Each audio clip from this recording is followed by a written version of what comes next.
Hi, I'm Mike from 1A Auto. We've been selling auto parts for over 30 years.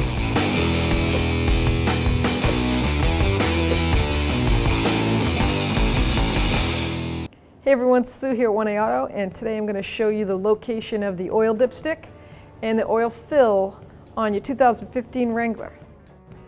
We're going to pop the hood, and on Jeeps there is no inner latch or cable. There's two hood latches on the external part, and then right in the center here there's a lock latch. Just slide it over to the right, then you have your hood rod. It goes right in this marked hole right there. The oil fill cap is on the driver's side also. It's clearly marked. It's a cap. Unscrew the cap. It goes in the valve cover. And you'll see that it says engine oil, and the type is 520. You can always check your manual. That's what that decal means. Check your manual for the amounts, and the SAE 5W20 type. Put it back on. It's just notched. Line the notches up. Turn it down so you feel it lock. The oil dipstick tube is over here on the passenger side, and it's clearly marked as a yellow plastic ring. It does have the oil can on it. Just pull that up. I'm going to wipe it clean. Let's see what kind of marks we have here. So we have a cutout notch with X pattern.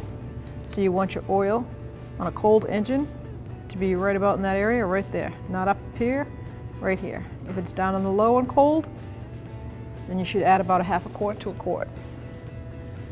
So to check the oil, I wipe this dipstick clean, place it in, all the way down, pull it out,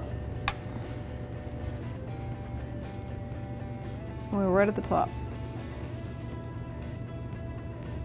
You will get two-sided readings sometimes, all depends on the design of the engine.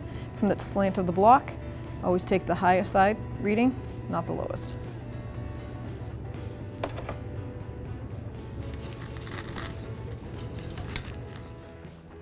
To latch the hood on your Jeep, you just line up those two prongs, put it in your palm, click it over. You've got two hooks on both sides. So bring it up, line it up. Thanks for watching. Visit us at 1AAuto.com for quality auto parts, fast and free shipping, and the best customer service in the industry.